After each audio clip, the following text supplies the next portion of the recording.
County in south-central Pennsylvania, northeastern Franklin County in south-central Pennsylvania, southwestern Perry County in south-central Pennsylvania until 5 p.m. At 4:26 p.m., a severe thunderstorm was located over Big Spring State Park, moving east at 25 miles per hour. Hazard, 60 miles per hour with gusts and penny-sized hail.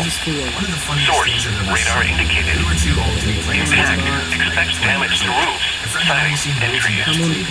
Locations impacted include Carlisle, Plainfield, Slusser, Deauville, Carlisle Springs, Watsonville, Colonel Denning State Park, Walnut Bottom, Big Spring State Park, Doylesburg, the Germantown and Penn State Dickinson School of Law.